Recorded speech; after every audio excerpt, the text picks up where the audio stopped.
BibleWorm, reading the Bible with BibleWorm.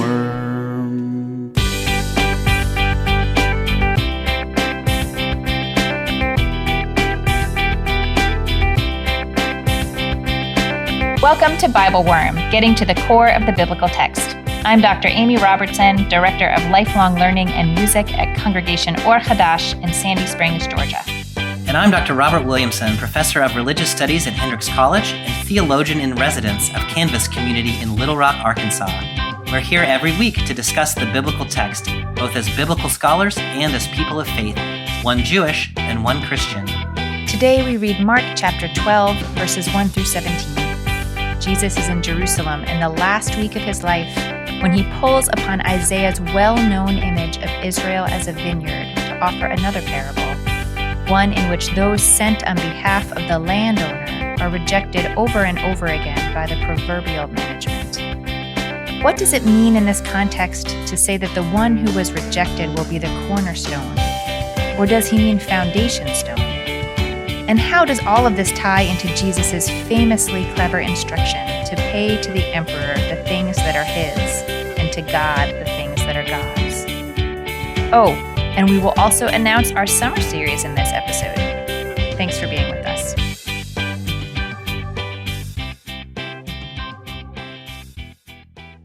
Hey, Bobby, what's up? Hey, Amy. Not much. What's up with you?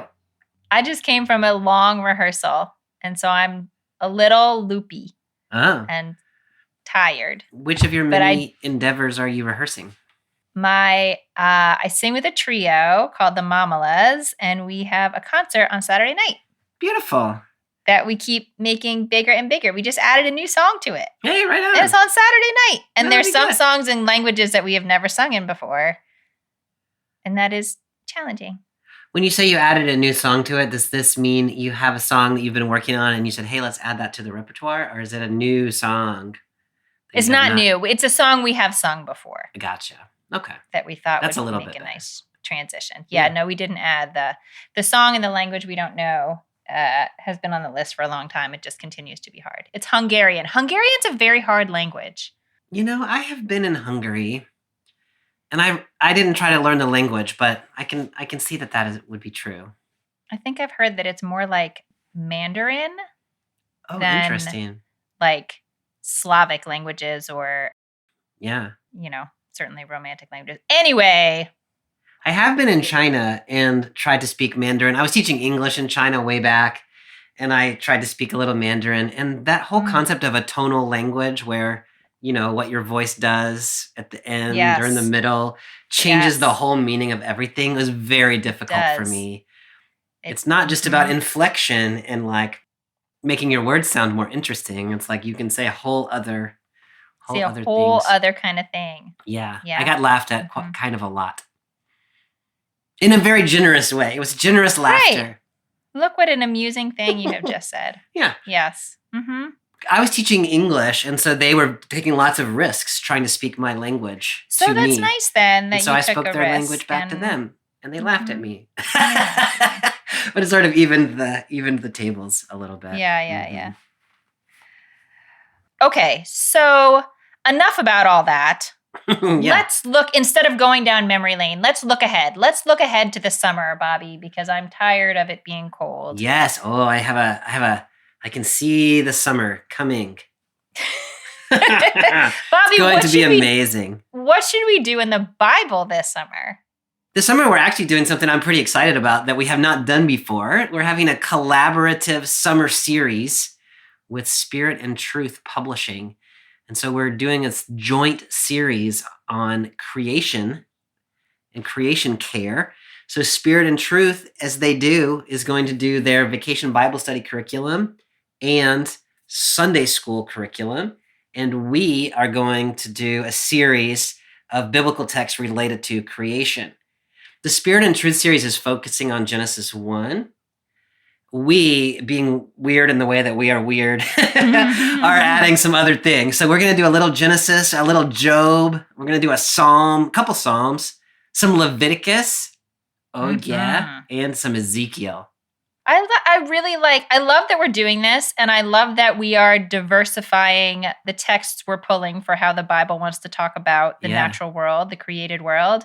And I love that does not mean that the poor children in Vacation Bible School have to study Job and Leviticus. I'm so glad for Spirit and Truth. Wins. Yeah.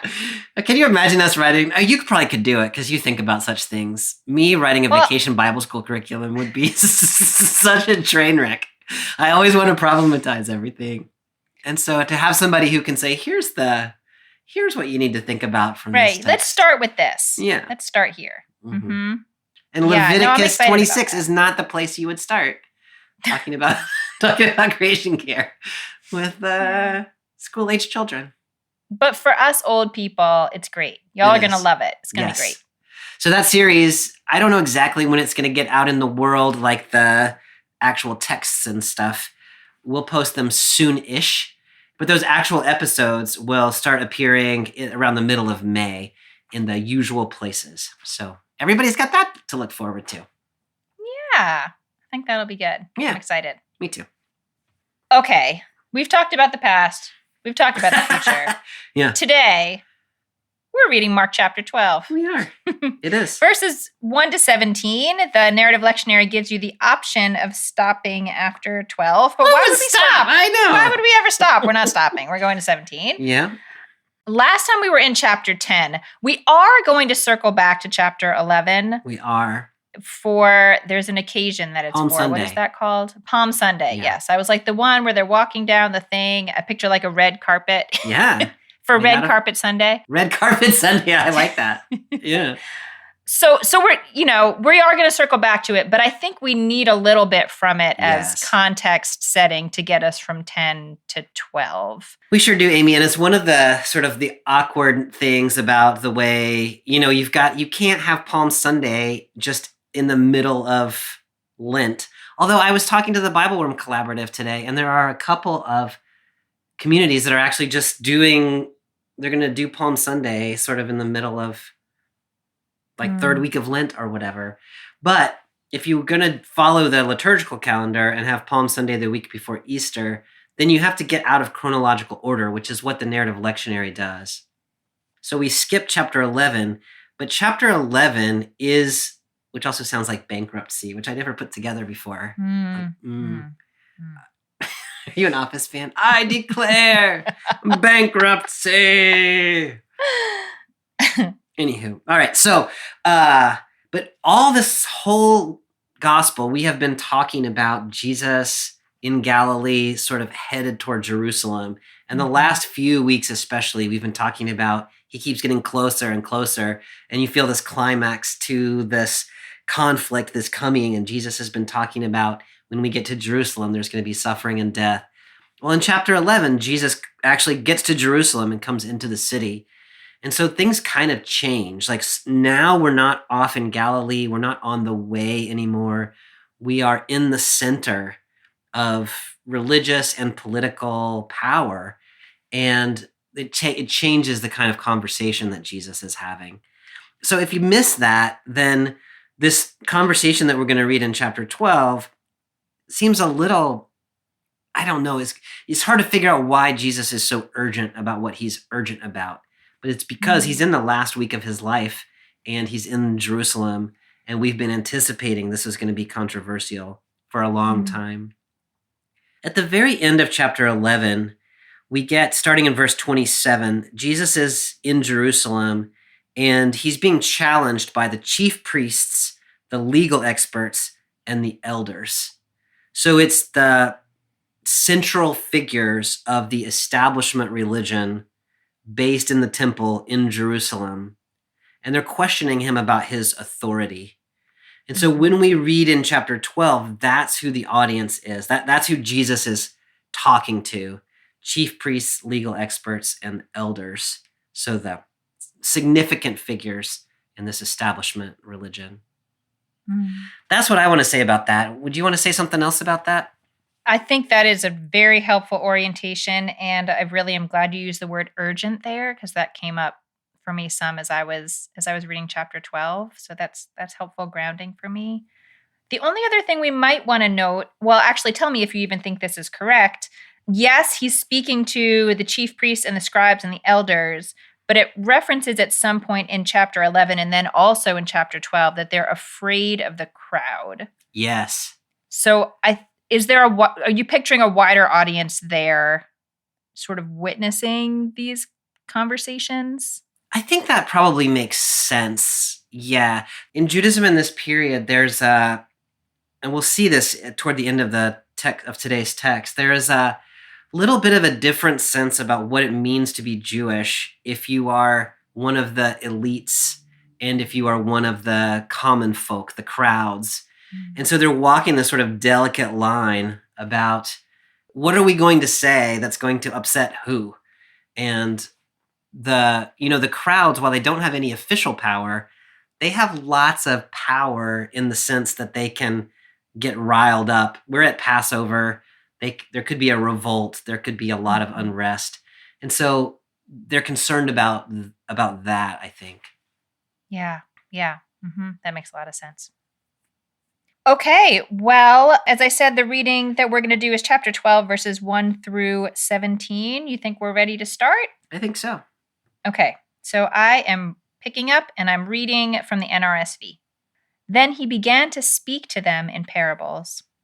A man planted a vineyard, put a fence around it, dug a pit for the winepress, and built a watchtower. Then he leased it to tenants and went to another country. When the season came, he sent a slave to the tenants to collect from them his share of the produce of the vineyard. But they seized him and beat him and sent him away empty-handed. And again he sent another slave to them. This one they beat over the head and insulted. Then he sent another, and that one they killed. And so it was with many others. Some they beat, and others they killed. Okay. I don't like this story, Bobby. I don't like this parable. Yeah. You texted me this morning to say that you were going to play mournful songs on your ukulele while we recorded today. Yeah. Do you want to say a little bit about that? Well, I will. But I think part of my struggle sort of starting out is I feel like I have the wrong feeling about it. And here it is. Here's the wrong feeling. Yeah. I'm pretty frustrated with the owner of this land. Yeah. Like he set all this stuff up and then went to another country and leased it. And then when it's like he's coming to sort of collect his share of things, and the slaves are just getting killed and beaten, and he just keeps sending them. Yeah. I think that's not how I'm supposed to feel, though. Well, Amy, you are allowed to feel whatever it is that you feel. and far be it for me to correct anything. I mean, one of the things that you're seeing here is that this text is talking about an actual system of land ownership in the first century. Yes.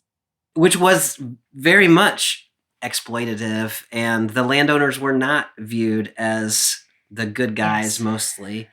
And so we've got this system in the Roman Empire in the first century. The technical terms is latifundialization, in which like wealthy people would buy, it's basically sharecropping. They would buy farms in Galilee, say, and then they would be far off and having the people work the land. Then they would be taxing the produce of the land very heavily. And so this text is playing with that. It's interesting because the people that Jesus is talking to here, the chief priests and the elites, probably were some of those landowners who were exploiting other people off in Galilee, which, as you know, is where Jesus is from. And so pointing out the exploitative nature of the system to these landowners, like Jesus is up to something right there. But you're also right. Like, when we sort of look through the allegory, we're going to, I think, end up with God as the landowner in this case, which complicates everything in the way that you were just saying. Yeah, no, it's been helpful for me to try to remember that, we've seen a couple times already places where, as much as Jesus is pushing back against the economic system of the empire or the hierarchy of the empire, at a certain point, he uses it to be able to explain to people what he's saying. Yes. It seems like a couple chapters ago when he was trying to just approach things totally different, without hierarchy, people, like, he lost people. Yeah. They couldn't follow that. So I'm trying to follow this sort of in that line. Like, this system would have made sense to the people he was listening to, the people who were listening to him. Right. And I don't know do you think the listeners would have objected to the landowner continuing to send slaves? Or do you think they just would have been like, those terrible tenants, like, they're not doing what they're supposed to do? It's interesting because I'm not even sure they would have, especially at the beginning when all they do is beat the first servant. I'm not even sure they would have been that upset about that. Yeah. I guess it depends on who we think of as the listener here. If we think of it as the chief priests and the scribes and the elders, they probably would be upset about that because they would be in the position of the ones sort of sending people to collect taxes, and they would be frustrated about that. But if you imagine this as Mark's audience, who were probably not wealthy landowners, reading this parable, or Jesus' disciples hearing this parable, they might have actually been on the side of the tenants for at least a little bit here to say, good on you for not paying your taxes to that absentee landlord. Now, when you start to get to the killing, I think they probably would have taken objection to that. Or they might have been on the side of the slaves who keep getting sent on this impossible mission and beaten and killed while the owner is off in his hot tub. And one of the ironies that's here, and it's not quite obvious yet in the text, although you can kind of imagine where it's coming.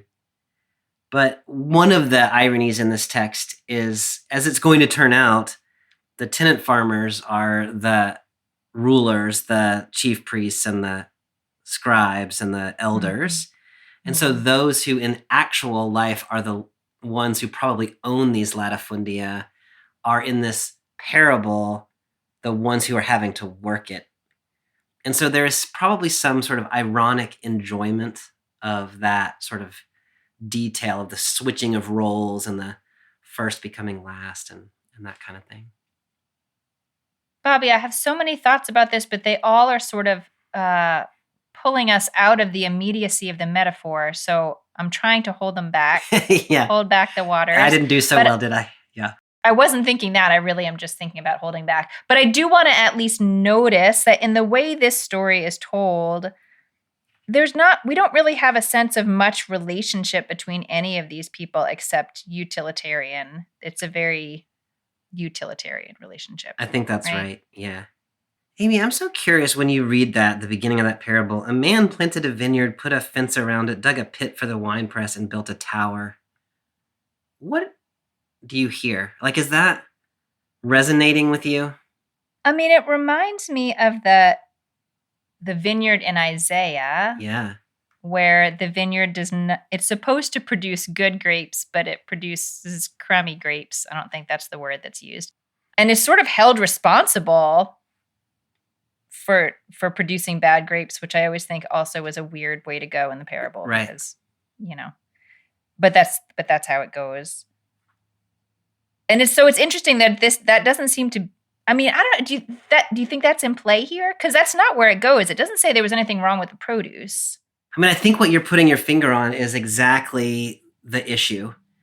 So I cannot imagine that a first century Jewish audience would have heard this parable and not heard Isaiah 5. It's just the resonance there is just so clear.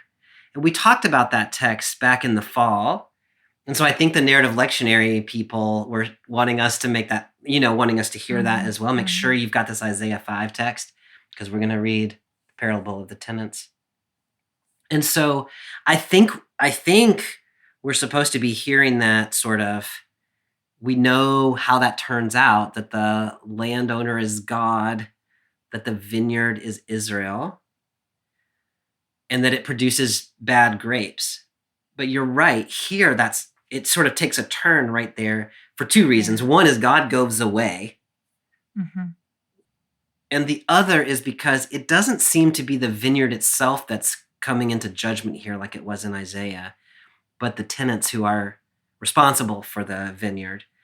And so I think what Jesus is doing is playing with a familiar parable in order to make it do something else. But you can't, I think you can't understand what the else is unless you hear the first version of the parable in your own mind. You look utterly unconvinced. No, I mean, I agree with you that someone hearing the text in that context would have thought of Isaiah, and that maybe it's helpful to be sort of playing with imagery that's already been used. But I don't know if you need. I don't I did probably say that a little strong. Different. You cannot He does understand. something different with it then. He does. Yeah. You But cannot fully understand. It adds a layer of richness to the use of this metaphor. That's better. And which is basically like something else is happening here. Like remember that metaphor, but this is something else. Yeah. Should I finish reading we stopped halfway through the parable. Should I finish reading the parable, or you want to add anything else about this first part? Well, I think the one other thing that seems relevant to me at this point is this language of the servants that are being sent is language that is used about prophets. And there's a Deuteronomistic theology about prophets that shows up in Jeremiah and elsewhere, that when God tries to send prophets to Israel, the elites of the people reject those prophets. Not that Israel itself or the Jews themselves reject prophets, but the kings of the time. And so I think you hear in this telling, the landowner sent a prophet and they beat him. The landowner sent a prophet and they killed him.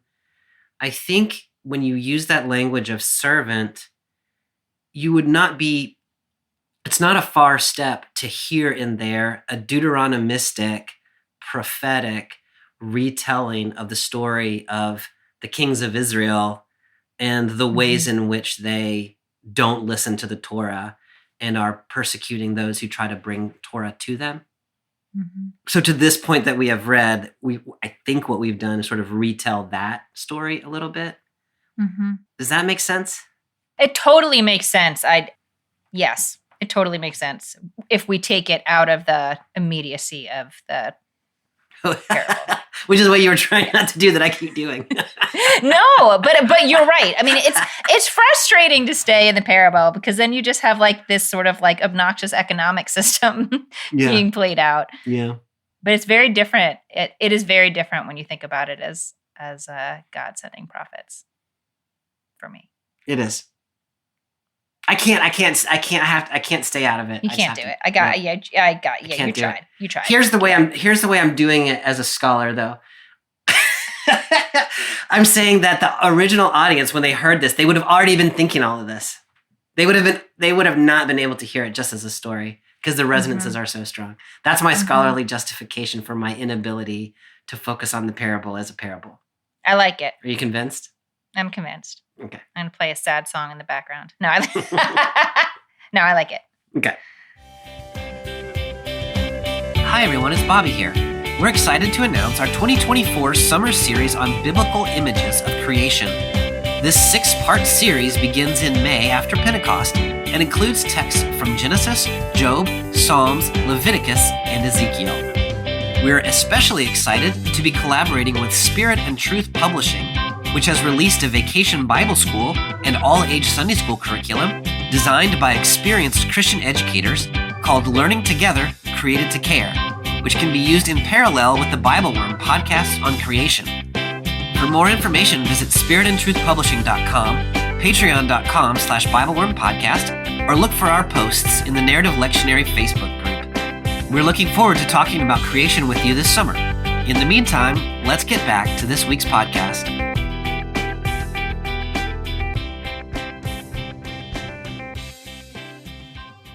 Okay, so parable part 2 picks up in verse 6. He had still one other, a beloved son. Finally, he sent him to them, saying, "They will respect my son." But those tenants said to one another, "This is the heir. Come, let us kill him, and the inheritance will be ours." So they seized him, killed him, and threw him out of the vineyard. What then will the owner of the vineyard do? He will come and destroy the tenants and give the vineyard to others. Have you not read the scripture? The stone that the builders rejected has become the cornerstone. This was the Lord's doing, and it is amazing in our eyes. When they realized that he had told this parable against them, they wanted to arrest him, but they feared the crowd. So they left him and went away. You shocked by that ending? That was about them that whole time? Tricky Jesus. If I had been there, they would have known from the beginning because I would have given it away. I know what you're doing, Jesus. Okay, so up to this point, he has been sending slaves to whom, from what we could tell inside the language of the parable, he had no particular affection for. These are his slaves. Right. And then it shifts to his beloved son. Yes. That's a really big shift. Yes. And it makes you wonder about this landowner because you sort of expect by now you have seen what happens. And so it is a little bit naive. Yes, it is. They will respect my son, he thinks. Why? I mean, the best I can think is that maybe this landowner just thinks sons are of a different nature. And so, of course, they're not going to harm my son, either because they know that I care about him or because they're afraid of what I might do to them if they killed my son. There is an interpretation of this parable that's kind of an interesting one, that maybe the tenants think that when the son shows up, it means that the landowner has died. So that part at the end, like, here's the heir, let's kill him. Maybe they're assuming the only reason that the son would have come to visit them was because the landowner has died. He's the only one left. And so if they kill the son, then they could have the land for themselves. So if you read it that way, then maybe there's a misunderstanding between the landowner and the tenants. I mean, I could envision a world in which the landowner trusts his son more. Maybe he thinks that his son will be able to communicate with more gravitas what has to happen. If we imagine that there's sort of a class difference here, if his son has been raised with wealth and power, maybe he's just better able to assert those things. Again, it feels so awkward saying that because I know this is a parable, but I think that was the overarching thing that made me sad, Bobby, was that I know that this is supposed to be a metaphor for God trying to reach religious leaders and trying to reach God's community on earth. And I think it's so meaningful in that way. And having to read it through the lens of what I think is kind of a corrupted economic system to start with, really, I didn't like doing that. But I recognize you have to meet people where they are. Fine.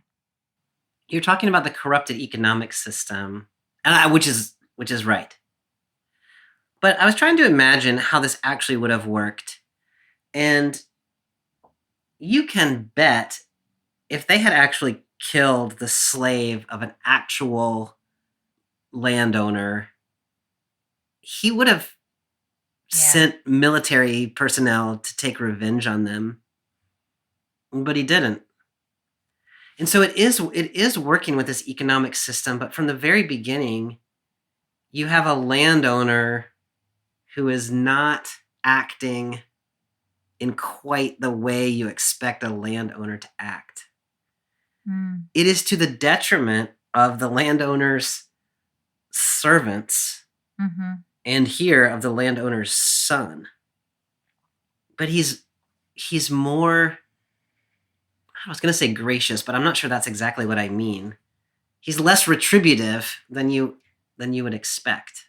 Yes, in a way that I think is hard for me to understand without knowing about what kind of relationship. Like, if you only imagine a tenant-owner relationship between them, it's hard for me to understand that. Now, if we're ready to move past some of this language and say, no, we're talking about God and religious community leaders, or however we want to talk about it, then it makes more sense to me, because there's a relationship and a blind hope, maybe, or some kind of Yeah. trust that there's some other way for this to go. So if you move beyond the sort of wooden parable and think about it in those terms, theological terms, like you're starting to do, Yeah. then that portrayal of God as the land owner starts to make a little more sense. It makes a little more sense to me then, because otherwise I don't know why he just keeps trying something that didn't work before. Which maybe it is a fool's errand to try to change humans, but if you imagine this like covenanted relationship and like a really deep love and mutuality that we've been reading about all through the text, Mhm. up to this point, then it makes a little more sense that the landowner / God would want to just say, like, well, I'm gonna try again. You're going to do better this time. I know you We're I gonna know you try can again. do it. Mhm. You can do it. I do think it's interesting when you try to, when you read it as just a human landowner and you're like, what on earth is that guy doing? Like, he's not exercising good judgment. Yeah. And then you transpose that into the divine register and you still have that sense about what is now God not exercising good judgment. Like they did it once, they did it again. They're going to keep doing it. Why would you do that? Yeah. It opens up it's not exactly a critique, but a troubling of the nature of God that you wouldn't have gotten to Yeah. without that issue that you're wrestling with. That's true. That's true. And the way that this is told, it feels like there's an inevitability about it, Mm. that God is going to keep trying the same kind of thing and is going to have the same outcome. Mm-hmm. Okay, so he sends his son. That does not go well. He is killed and thrown out of the vineyard. And then God, he, the owner. So Sorry, what were now you- I'm doing it too. I've led you down the path of darkness. And, comes to destroy the tenants and give the vineyard to others. I do want to talk about that, but I want to read this other piece of scripture first. Yes. So this idea of rejecting the cornerstone, this is familiar from the Hebrew Bible. Yes. Do you remember anything about its context?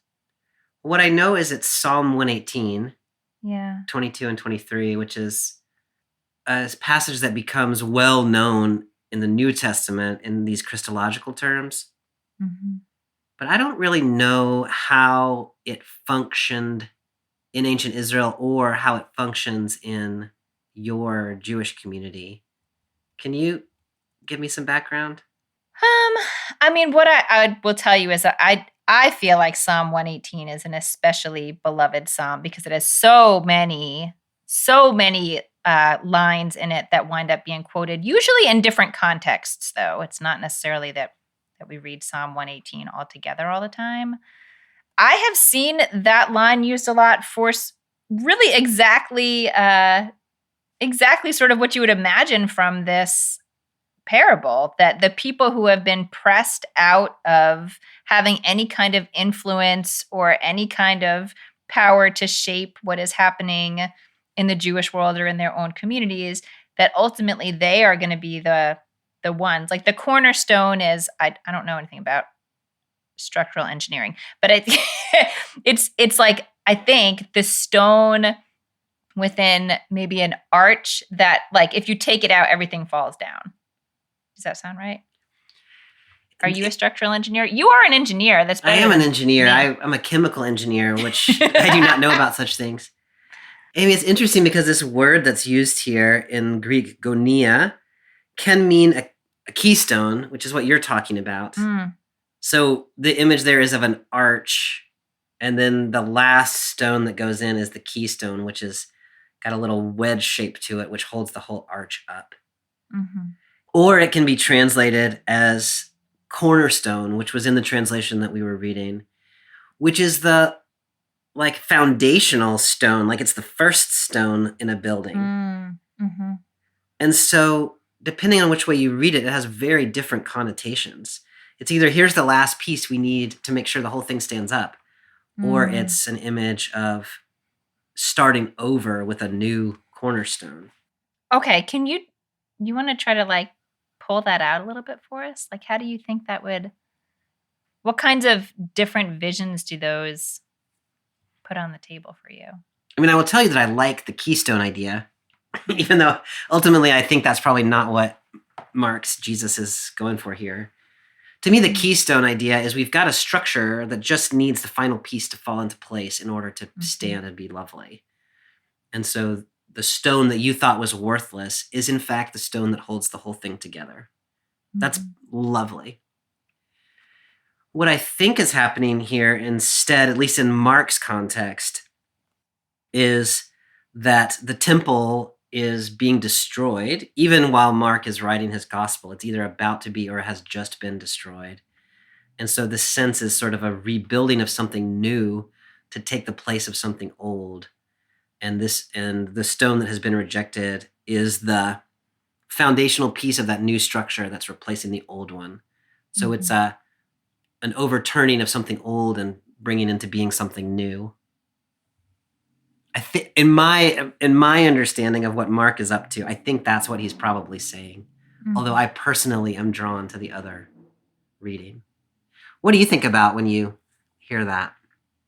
That's really helpful. And it is, yeah, I mean, there are those moments where we'd say, like, this is probably what the author meant, but we can do something else. This. We're not we beholden unto the author. Yeah.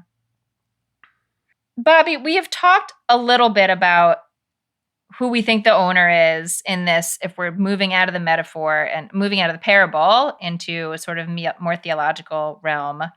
We've talked about the owner being God. We've talked about the tenants being religious leadership. Mm-hmm. What do you think, what is the vineyard? Like, what is it they're not giving to God? I mean, yeah, what is it that they're holding back that God's trying to come collect? Or do you think I'm being a little too granular in this?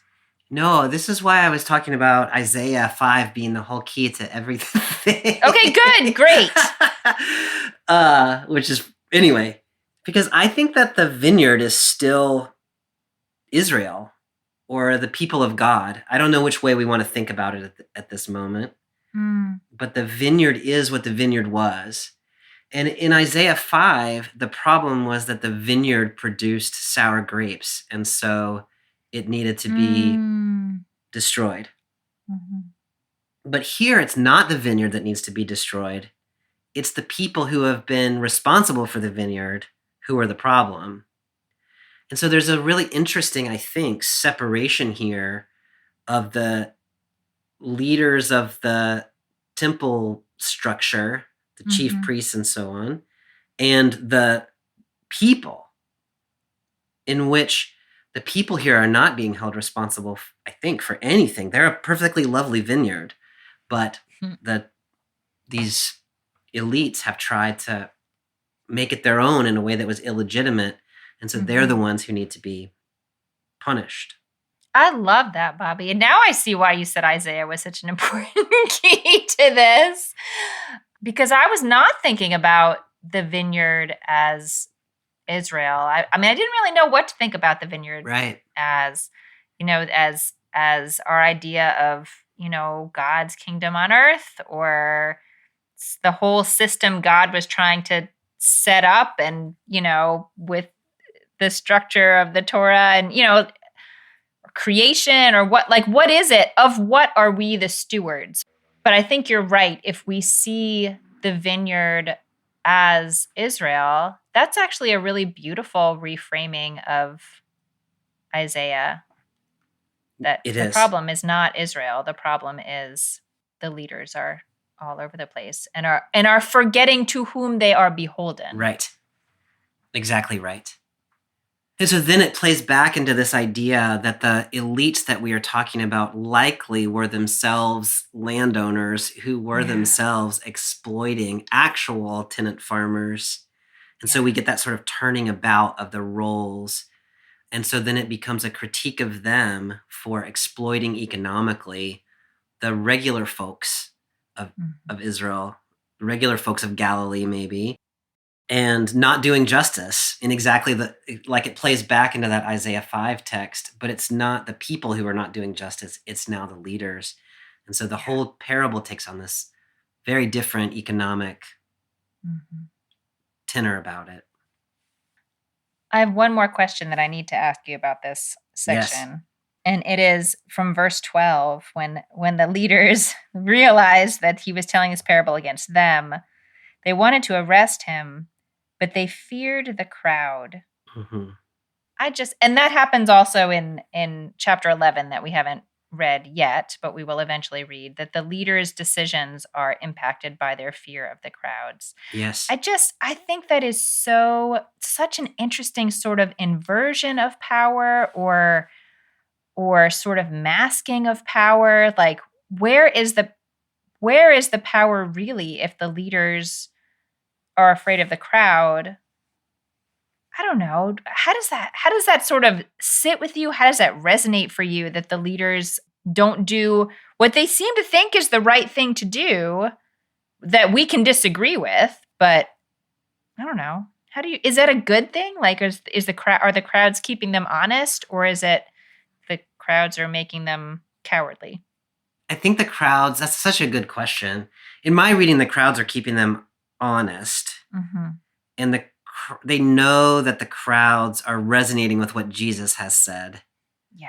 And presumably the crowds identify with the tenant farmers who are in the real tenant farmers who are being exploited. And so when this parable sort of comes in as a critique of that system, then Jesus has them on their side, and the critique of the elders is clear. And I think they probably resonate with that critique of the elders. And so now they can't arrest Jesus because Jesus is a populist and they really like him. Do you add something there? No, I think that's right, especially since we sort of know where this story is going. Yeah. Bobby, we got to go on. Are you ready? I'm ready. Okay, our topic is going to shift a little bit here, or at least we're finished with this parable. Then they sent to him some Pharisees and some Herodians to trap him in what he said. And they came and said to him, "Teacher, we know that you are sincere and show deference to no one, for you do not regard people with partiality, but teach the way of God in accordance with truth. Is it lawful to pay taxes to the emperor or not? Should we pay them or should we not?" But knowing their hypocrisy, he said to them, "Why are you putting me to the test? Bring me a denarius and let me see it." And they brought one. Then he said to them, "Whose head is this, and whose title?" They answered, "The emperor's." Jesus said to them, "Give to the emperor the things that are the emperor's, and to God the things that are God's." And they were utterly amazed at him. Bobby, I know who the Pharisees are, but I don't know who the Herodians are. I think the Herodians are, the CEB has it as the supporters of Herod. Okay. And so here we have some more politically aligned people who are now sort of entering into this fray as well. So it tells us up front that they're trying to trap him. Yeah. So it's always nice as a reader to have that information. Of course, Jesus isn't reading that verse. No. This might be obvious, but how are they trying to trap him? What do they think they're going to get out of him here? No, that's exactly the right question. The Roman tax was a really complicated issue in the first century for a number of reasons. One of them was the tax was instituted when Rome took direct control of the region of Judea and Galilee in the year 6 CE, whereas before it had been ruled by sort of puppet kings, Herod the Great. Then Rome took over direct rule. They installed a procurator. They had the tetrarchy. but they had a presence. And so this tax was used to pay for the Roman occupation of their own land. And so it was controversial in that way. You're paying for your oppressor to oppress you. Mm-hmm. So the reason that it's a trap is because if Jesus says, I'm all about the taxes, let's go with that, then, the Jewish people who don't like being occupied by the Romans are going to be upset with him. He's going to lose his support base because he seems to be supporting the occupation. If Jesus says, no, you shouldn't pay taxes to Caesar, then he's a political rebel and he could be arrested by the Romans for sedition.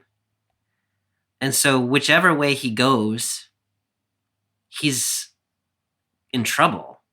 Yeah. And so they think they got him. He's either got to lose his supporters or he's got to get arrested. Yeah. Ha ha, Jesus. But Jesus is too smart for that. Jesus is way too smart for that.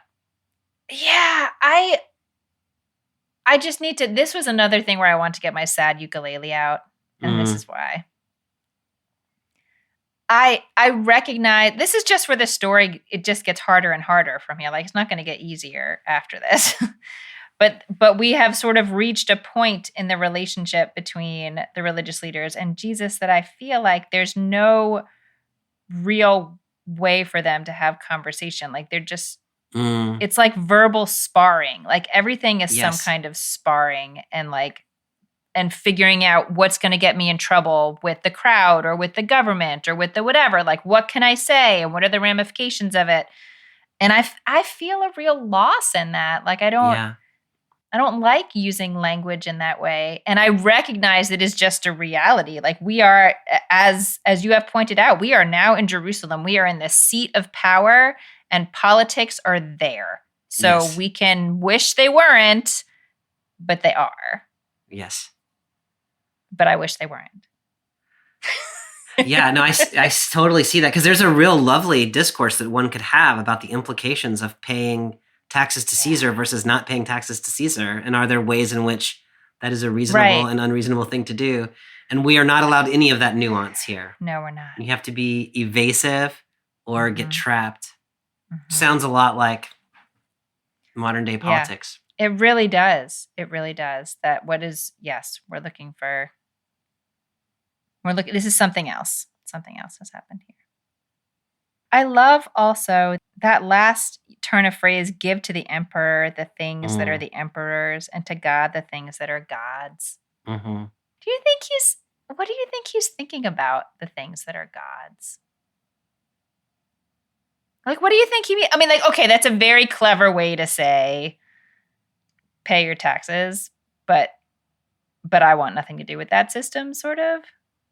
But I'm thinking of it also in terms of these other texts that we've read where it really is like, you need to leave that system entirely. Almost like, why don't you go ahead and give all your money to Caesar? All of it. Give everything to Caesar, because we actually don't want any of that. Right. But that doesn't mean pledge your loyalty to Caesar. Right. That means pull yourself out of this like mud that you're stuck in, the mud of this economic system. No, there's so much going on here, Amy. I really love the way that you said that. And I do think I prefer to read it with that kind of radical reorientation of give it all of that, give it back to Caesar and live your life sort of over here doing something different. I think it absolutely can be read that way, and maybe should be read that way. Jesus has said it here in such a way that it could also be read and has been read as, yeah, you should pay your taxes. Yeah. And so this is part of the responding to the test is it's not exactly clear what he said, and different people. Right. It can be read. It can be let the reader understand. Right. It can be understood in different ways. There's a couple of things going on here that are pretty subtle that I really think are interesting. One of them is that a denarius is a Roman coin. It was worth about a day's wages. Mm-hmm. But a denarius would have literally had an image of the emperor, which we see here.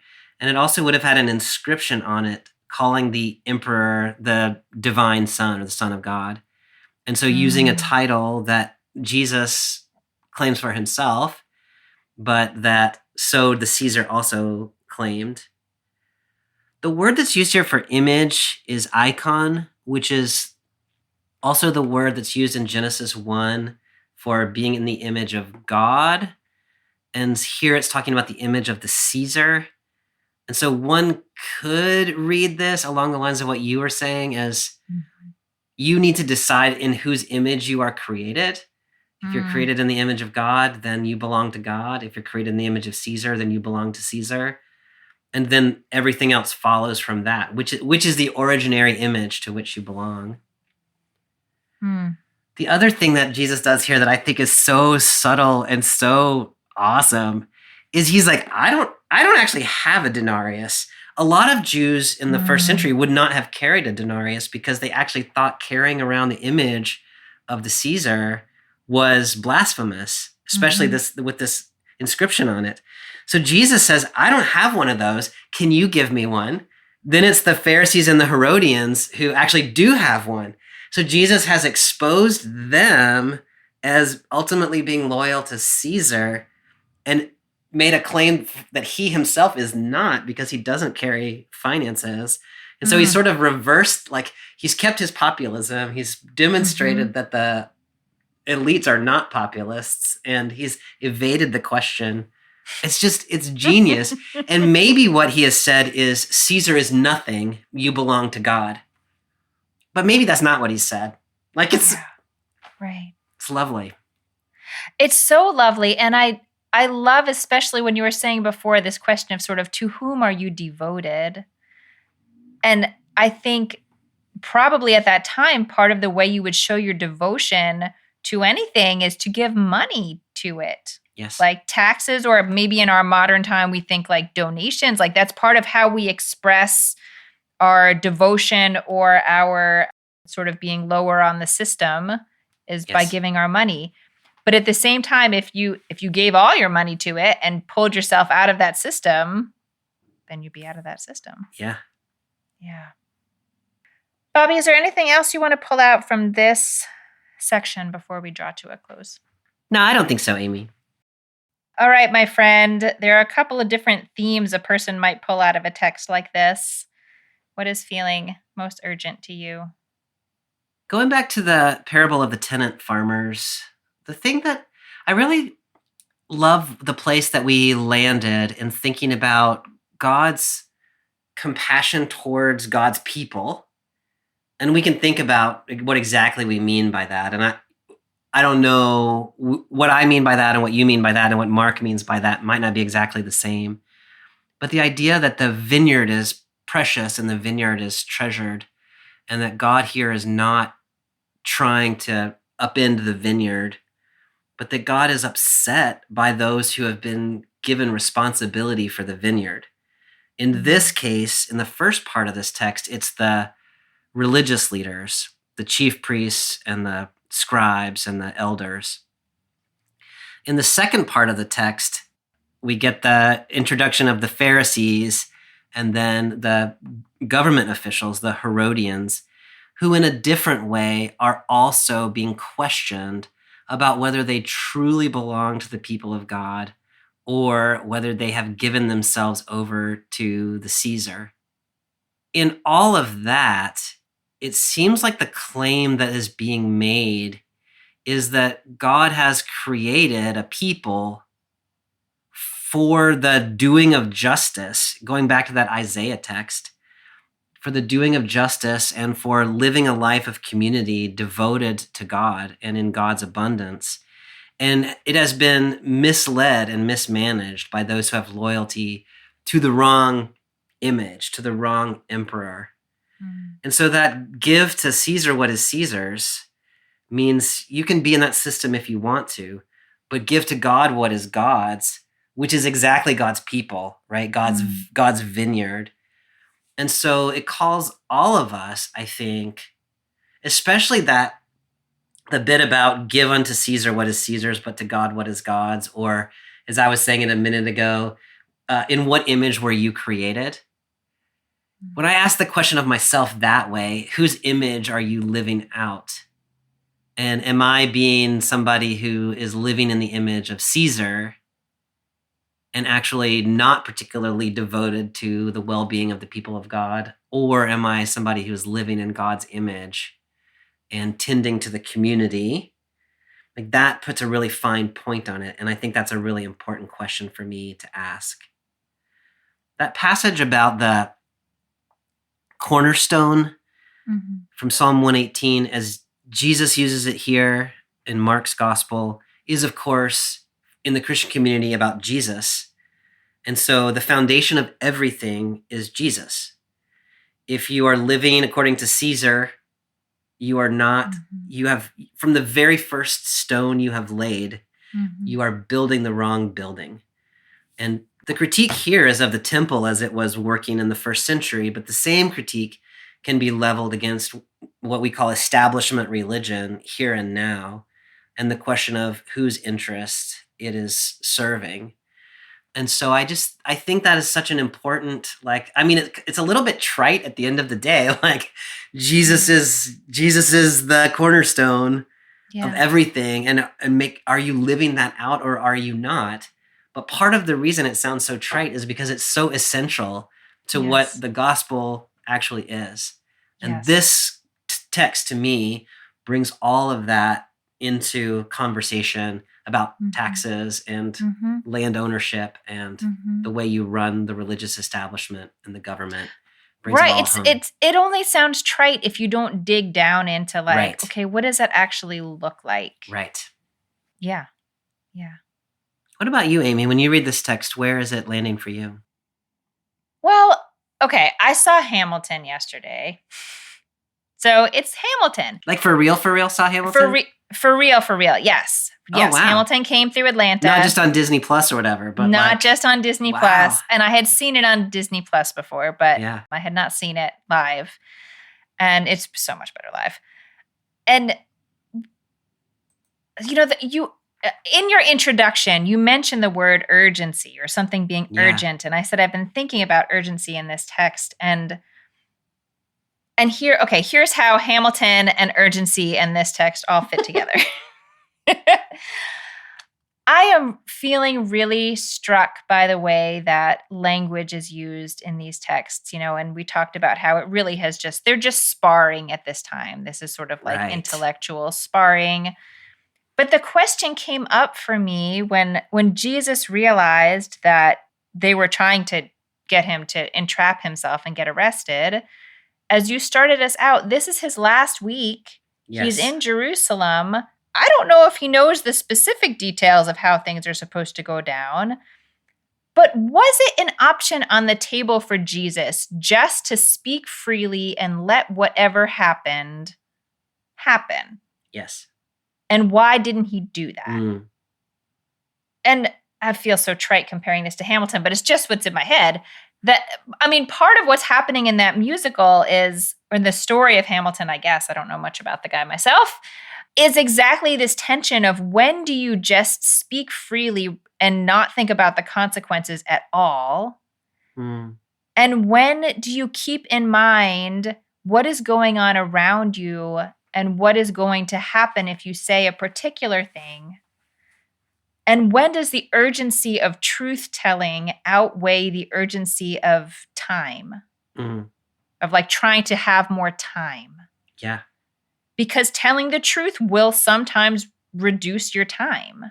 Yes. And in this moment, Jesus decides there's a middle way for him. He figures out how to say something that does feel true and real to him, and that also will not get everybody's, panties up in a bow. And I just have that. The question in my mind is how does he know when to extend his time and when to let what happens happen? That's such an interesting question, Amy. I really love that. While you were talking, what I was thinking is there's this whole concept of oppressed communities speaking in hidden transcripts as opposed to public transcripts. And basically the idea of a hidden transcript is you say what you mean, but you say it in ways that only people who know what you mean know what you mean. and other people in positions of power might miss it. Mm-hmm. Jesus, I think, is speaking truth that way here. Yeah. Although it turns out that in the parable, they realize, like even the people in power realize what he was talking about. Yeah. So it's not exactly that he's not saying what needs to be said, but you're exactly right. He is saying it in ways that are not just blunt and overt. They are, let those who have ears to hear listen. Mm-hmm. I was trying to think what's going to change. I guess we can keep an eye on that the next few weeks as we look at like when Jesus eventually does run afoul of the Romans for real. Like what has changed for him? I think that's an interesting question. Yeah, it's just so, he's such an urgent guy throughout the book of Mark. It's just really interesting to see how does he navigate that. And yeah, having a few more days is going to give him, like, he can do some more things. Yeah. He can do some more things towards his mission. Like, I don't mean to put it out as though I think Jesus should have just, said something and gotten himself incriminated and gotten arrested earlier. I don't. I just think I think that tension, hopefully much less dramatically, but is real in all of our lives in some way. One of the things he's done here is expose the hypocrisy of the power structures in public ways, which is also something that needs to be done from time to time. Bobby, next week we continue just a little bit further down in this chapter. We'll pick up again in verse 28. And we are reading a section that the narrative lectionary calls the Great Commandment. Yes. I wonder what it will be. I don't know, but it's going to be great. I actually do know. And it is great.